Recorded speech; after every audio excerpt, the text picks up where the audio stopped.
Beliau adalah selain menjadi petani, namun beliau adalah berprofesi sebagai seorang kepala desa. Saya pikir ini metik pertama di saat dia bagus gitu. Kalau BBM naik misalnya, maka otomatis pertanian akan naik. Ya.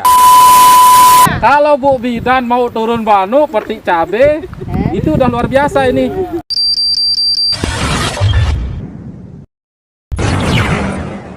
Assalamualaikum sahabat petani. Pagi menjelang siang ini kita berada di salah satu lahan milik seorang petani yang sangat luar biasa. Beliau adalah selain menjadi petani, namun beliau adalah berprofesi sebagai seorang kepala desa. Nah, bagaimana sosok beliau ini? Mari kita berbincang-bincang ria dengan beliau mengenai bagaimana cara beliau ini bertani, namun sekaligus menjalani aktivitas sehari-harinya sebagai seorang kepala desa. Untuk lebih jelasnya, cekidot.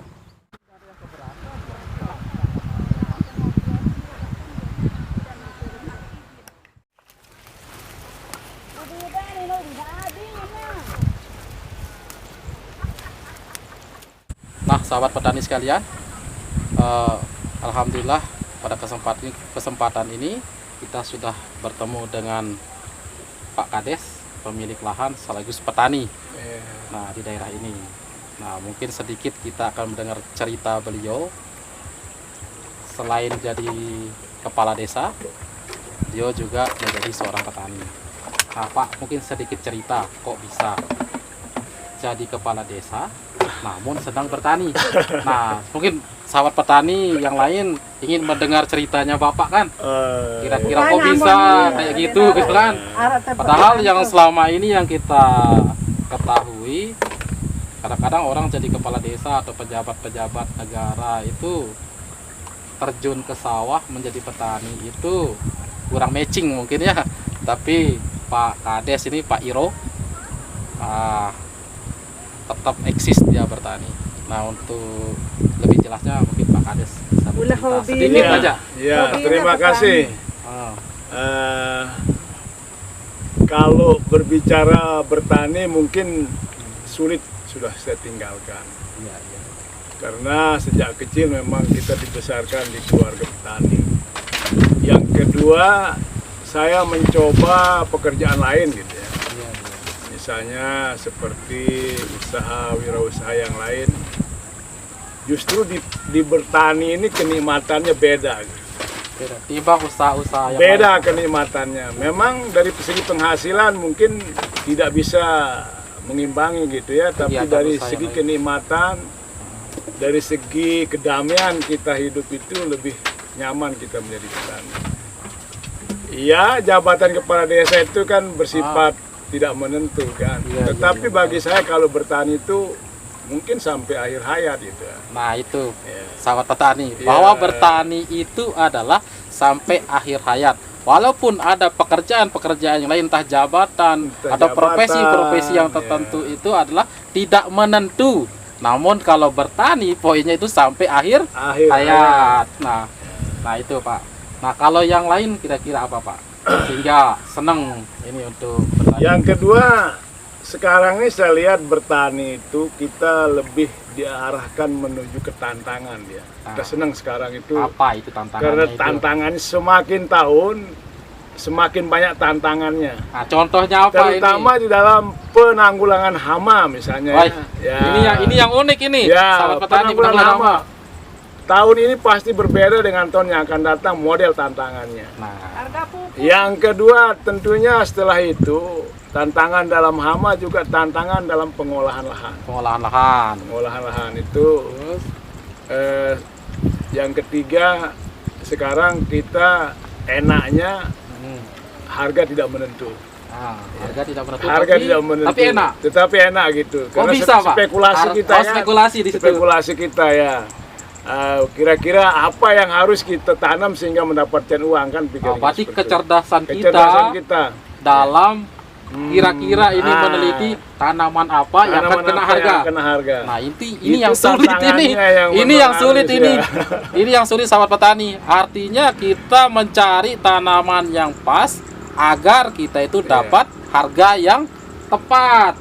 atau harga yang prediksi menguntungkan. Kita itu harus tepat ya. Nah, prediksi yang Kira-kira tepat. bulan ini apa tanaman komoditi yang bisa mendatangkan uang kan? Nah, betul. Ya itu harus menjadi perhitungan kita. Maka tantangannya semakin hari terus.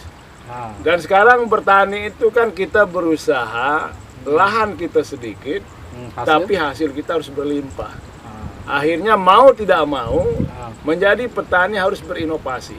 Ya. Tetap mengikuti inovasi, perkembangan apa, terus kita ikuti. Artinya kan secara tidak langsung kita harus belajar. Ya. Belajar. Jadi baik itu belajar di lapangan maupun belajar dari PPL. Ya, betul. Nah, yang garis bawah yang tadi Pak. Tadi kan disampaikan bahwa tantangan di situ adalah menentukan komoditi apa yang bisa menghasilkan uang. Baik itu bulan kapan kita nanam dan sebagainya. Mungkin bisa di-share Pak ke sahabat petani untuk pengetahuan itu. Kira-kira di bulan berapa nanam cabai lah, umumnya cabai rawit, sehingga kita tuh bisa panen pas kena harga. Mungkin bisa di-share sedikit Pak. Nah ini makanya saya kembali kepada tantangan kan. Ya betul. Kalau kita nanam cabai hortikultura di musim panas tidak masalah. Iya. Tetapi ketika kita ingin mengejar harga, maka kita harus berani melawan arus. Ya. Kita kan menanam pada musim hujan. Iya. Di saat kondisi hujan itu, cabai tidak tahan terhadap itu. Betul. Nah ini maka tantangannya di situ gitu kan. Nah, tantangannya di situ. Lalu bagaimana cara kita sekarang sehingga di musim hujan itu cabai itu bisa bertahan hidup? Tentunya kan kita harus mengikuti proses cara tanam, pemupukan, pengolahannya, sehingga nanti pas di bulan Maret atau April kita panen di saat hujan banyak. Di situ biasanya harganya meningkat. Nah itu yang poin dari cerita kisah Pak Kades ini. Nah kita lanjut Pak. Kan ini kita menghadapi tantangan. Kalau kira-kira ini Pak Kades, tips-tipsnya itu ketika saat ini serangan hama, anggaplah hama kutu kebul atau hama lalat buah gitu kan, merebak itu. Tips-tips singkatnya untuk mengatasi itu. Ya. Secara penggunaan pestisida atau secara penanganan secara teknis-teknis yang lain, mungkin bisa dijelaskan Pak. Itu juga ya bagian daripada itu. Jadi kemarin saya ini kan begitu saya panen tembakau, cabai saya hitam semuanya. Ya, betul. Akhirnya kita harus belajar di kenapa hitam kan. Ya, betul. Ya, jadi saya menyadari ini mungkin nggak bisa saya atasi sendiri karena saya memang tidak ahlinya kan. Biasanya kalau orang sakit maka kita akan bawa ke dokter. Betul. Ini cabai saya sakit hitam ini, kutu busuk macam, tidak ada buah dan sebagainya, hampir mau mati karena hitamnya. Maka pikiran saya adalah sama dengan ketika kita sakit maka kita harus ke dokter. Ketika ini sakit kita mencari solusi PPL gitu ya. Akhirnya saya kenal Pak Ihsan kan. Saya kontak Pak Ihsan, lalu karena saya ingin berhasil, lalu saya kontak Pak Ihsan. Saya persilahkan untuk melihat ini, kita konsultasi bagaimana cara penanggulangannya. Alhamdulillah sekarang dia berhasil. Alhamdulillah dia berhasil. Nah selanjutnya Pak, ini kan sudah panen berkali-kali. Kira-kira ini udah berapa ton nih Pak? Udah masuk tonase atau masih kintalan jadi, atau gimana? Ini kan saya cerita ini ya. Cerita. Awalnya kan begitu panen tembakau rusak nih cabainya. Ya.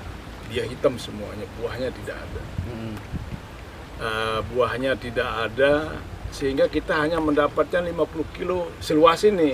Berapa ini luas ini? Ini sekitar 80 are. 80 are dapat 50 kilo. Tidak mungkin itu kan, dari luas dengan penghasilan itu sangat jauh dari harapan. Nah setelah kita konsultasi dengan Pak Ihsan itu kan, kita dikasih solusi Jupiter, Ismodon, dengan yang lain-lain, dan itu kita rutin tiap minggu. Nah setelah kita melakukan penyemprotan selama 4 kali penyemprotan dengan memakai Jupiter dan Ismodon ini, semuanya berubah gitu. Seolah-olah cabai ini baru tumbuh gitu kan. Dia baru bersemi, baru berbuah, baru berbunga gitu. Setelah kita melakukan penyemprotan. Nah, mudah kembali berarti Pak? Ya, mudah kembali. makanya sepertinya kita mau baru panen ini gitu. Kalau yang kemarin tuh sudah, ya kita anggap sudah hampir mati. Nah, seperti katanya Pak Kades tadi, bahwa tanaman ini setelah panen tembakau itu sudah kelihatan tua. Nah, udah hitam dan sebagainya. Tapi setelah Pak Kades berkonsultasi pada akhirnya dan terus melakukan menjalani step-step dari solusi yang kita berikan, pada akhirnya tanamannya mudah kembali. Nah, yang seperti kita lihat sekarang. Nah, ini lanjut Pak. Ini masalah itu kan kita bicara masalah tonase tadi. Nah, ini kan nih belum kita kasih jawaban. Kira-kira per minggu itu kalau kita sebut nilai uang Pak, sebagai penyemangat salah satu.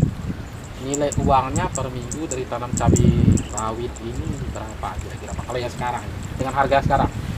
Ya rata-rata kan kita kemarin rata-rata 2 kintal ya. 2 kintal per minggu. Per minggu. Itu variasi harganya ya. Variasi. Ada yang kemarin dia kena 50 juga pernah. Terus yang kena 30. Itu di masa dia rusak gitu kan. Nah sekarang ini saya pikir ini metik pertama di saat dia bagus gitu. Setelah pulih dari sakit. Kalau taksiran saya sekarang ini dia bisa dapat 3 atau 4 kintal ini. 4 kintal. Kalau harga sekarang? Kalau harga sekarang dia 35 kemarin. Kalau nilai uangnya itu berapa itu kalau kita akan? 30 kalau dia berapa harga kintal? 4 kintal. Iya, 43 12, 45 20. Berarti 12 juta 200. 12 juta 200 per minggu. Sahabat petani. Iya, per minggu 12 juta 200 per minggu. Nah, ini di panen yang sekarang. Ya, nanti rata-ratanya bisa kita sahabat petani kalkulasikan sendiri. Nah, itu kalau seputar nilai uangnya. Nah, terakhir Pak. Ini terakhir nih. Pesan-pesan kira-kira untuk para petani atau teman-teman yang lain yang ingin ikut bertani, ikuti jejak Pak Kades. Apa pesan Pak? Ya, saya ya kepada saudara-saudara saya selaku petani. Sekarang ini semakin hari tantangan kita semakin berat. Karena juga saya melihat kondisi hama juga tingkat kekebalannya semakin kuat. Maka kita dibutuhkan ketekunan, keseriusan untuk terus mengikuti perkembangan, baik itu masalah pengolahannya maupun masalah penanganan hamanya. Harus kita terus belajar sehingga kita bisa mengatasi semua persoalan yang terjadi pada petani. Dan yang penting bertani itu saya pikir jangan terlalu cepat putus asa. Ya.